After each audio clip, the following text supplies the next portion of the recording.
नमस्कार, मैं हूं रंजीत झा। रील बनाकर अपनी नाकामियां छिपा रहे रेल मंत्री अश्विनी वैष्णव ने इस बीच गजब का ऑर्डर पास किया है और उनके इस ऑर्डर ने रेलवे की भयावहता को और भी पुख्ता कर दिया है। जरा आप अपने स्क्रीन पर देखिए एक हेडलाइन, ये हिंदुस्तान टाइम्स ने प्रकाशित किए हैं। Remove videos of station stampede, railways notice to X. Twitter को उन्होंने ऑर्डर जारी किया है कि स्टेशन से जुड़े जो वहां पर भगदड़ मची थी रेलवे स्टेशन पर, उसके वीडियोज डिलीट करें। अब उसके बाद खबरों की भरमार हो गई। ये बिजनेस स्टैंडर्ड ने भी, मिंट ने, हिंदुस्तान टाइम्स ने, फाइनेंशियल एक्सप्रेस ने, मकतूब मीडिया ने, बीडब्ल्यू बिजनेस वर्ल्ड ने, टाइम्स नाउ ने, हर किसी ने इस मामले में रिपोर्ट प्रकाशित की है। लेकिन जो महत्वपूर्ण है वो कुछ हेडलाइन गौर करने वाली है। बिजनेस स्टैंडर्ड ने लिखा है, railways asks X to remove stampede videos in 36 hours, sites ethical concerns. अब इन्हें लगता है कि 36 घंटे के भीतर उन तमाम वीडियोज को डिलीट कर देना चाहिए। एथिकली ट्विटर पर ऐसे वीडियो का रहना उचित नहीं है। मिंट ने लिखा है, Ashwini Vaishnaw led railways orders X to remove 285 videos of New Delhi stampede, cites ethical norms report। मतलब 285 लिंक्स वो डिलीट करवाना चाहते हैं। कारण क्या है? वो कारण तो अभी हम आपको बताने ही वाले हैं। वो हिंदुस्तान टाइम्स की रिपोर्ट में ज्यादा बेहतर लिखा हुआ है। Remove videos of station stampede railways notice to X. क्या कहा गया है कि सीधे सीधे यह घटना जो है पोटेंशियल लॉ इश्यूज क्रिएट कर सकता है। यहां भी समझाने की कोशिश है कि पोटेंशियल लॉ इश्यूज, ये वो बोल रहे हैं जो दिन रात सोशल मीडिया पर रेलवे के रील्स बनाकर यह बताते हैं कि रेलवे इनका नंबर 1 है, जबकि सच्चाई ये है नहीं। आइए इसकी रिपोर्ट को देखते हैं।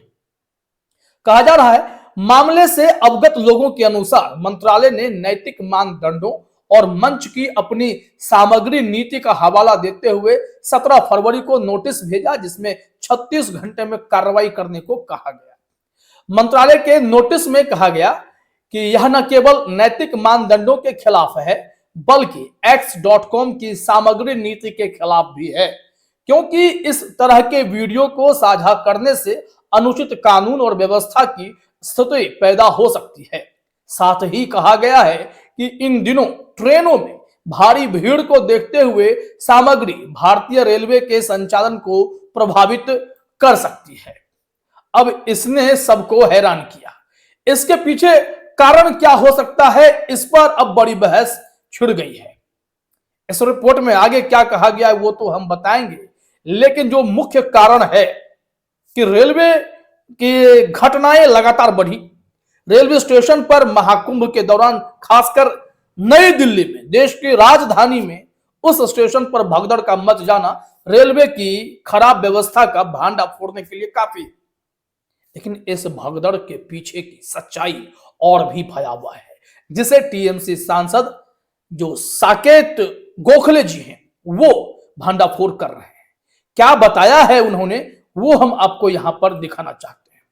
उनके एक मैसेज ने सनसनी मचाकर रख दी है, तो जरा देखिए आप भी अपने स्क्रीन पर साकेत गोखले क्या कह रहे हैं। बहुत महत्वपूर्ण है, नई दिल्ली स्टेशन पर हुई भगदड़ के बारे में कुछ बहुत ही रहस्यमय और भयावह है। क्या कुल मौतों का आंकड़ा छिपाया जा रहा है? जो अब वो फैक्ट्स दे रहे हैं, इस फैक्ट्स को आप भी ध्यान से समझिए। रेलवे के नीति के अनुसार अनुग्रह राशि के रूप में केवल 50,000 रुपए नकद देता है। शेष राशि सत्यापन के बाद बैंक हस्तांतरण के माध्यम से भुगतान की जाती है। लेकिन दिल्ली भगदड़ के बाद पीड़ितों के परिवारों को प्रति व्यक्ति 10 लाख रुपए नकद दिए गए और शवों को सुरक्षा स्कॉट के साथ दिल्ली से बाहर ले जाया गया। ऐसा अनुमान है कि भगदड़ की रात 2 करोड़ रुपए से अधिक नकद दिए गए थे। 2 करोड़ से अधिक। अब यहां से आपको समझना होगा कि उनके अगले पॉइंट में क्या बातें हैं। इतनी बड़ी रकम नकद में क्यों दी गई? सरल है, क्योंकि नकद में कोई कागजी निशान नहीं होता है और वास्तव में यह जानना असंभव है कि कितना भुगतान किया गया था।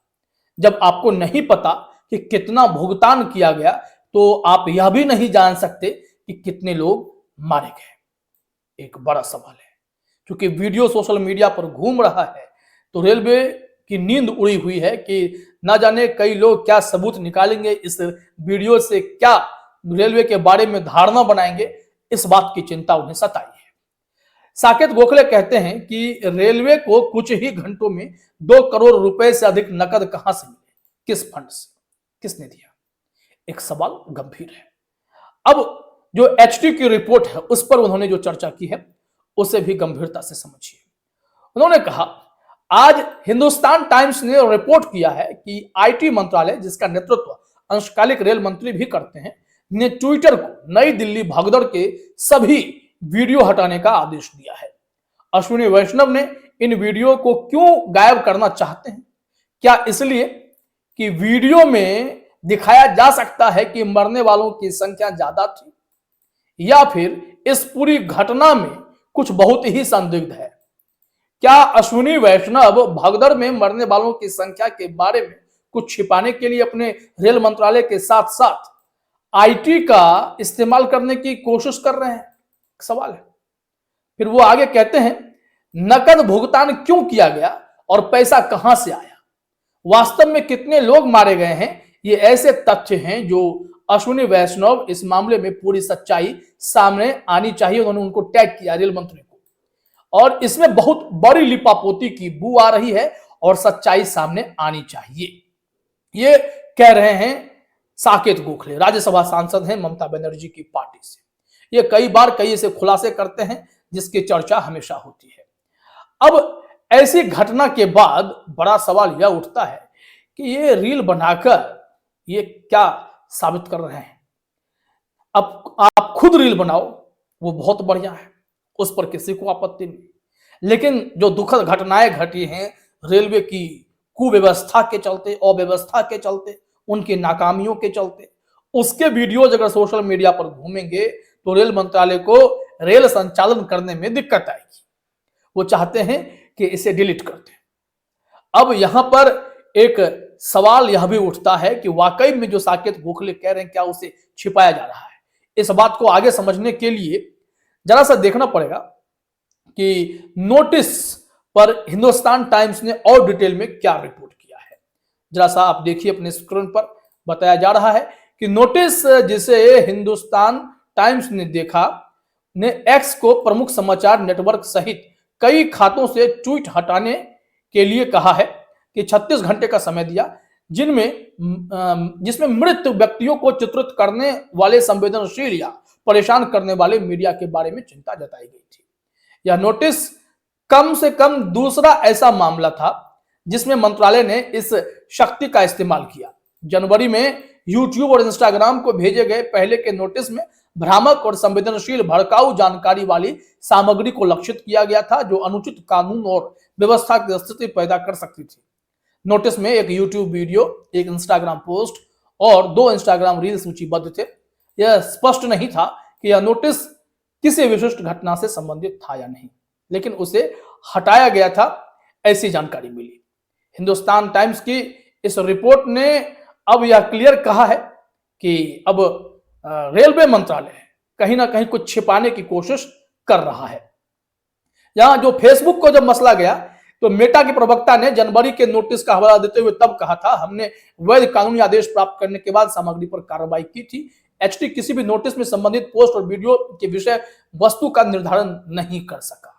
एक इंफॉर्मेशन इन्होंने दिया है, क्योंकि आज की तारीख में यह स्थिति है कि आप अगर रेलवे पर सवाल उठाते हैं तो आईटी मंत्रालय उनके पास है, वो अपने पावर का इस्तेमाल करते हुए ऐसे वीडियोस डिलीट करवा सकते हैं, लेकिन कोई तो कोई गूढ़ रहस्य है जो कि ये छिपाने की कोशिश कर रहे हैं।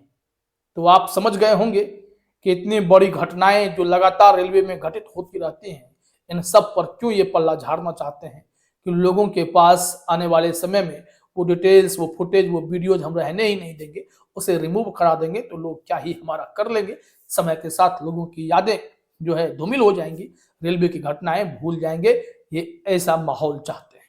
वह रेल मंत्री जी आप रील बनाइए, मुस्कुराते रहिए, भले ही भारत के यात्री आपके रेलवे की दुर्दशा का शिकार क्यों ना होते रहें। फिलहाल इस वीडियो में इतना ही। आप तमाम साथियों का हमसे जुड़ने के लिए बहुत बहुत धन्यवाद।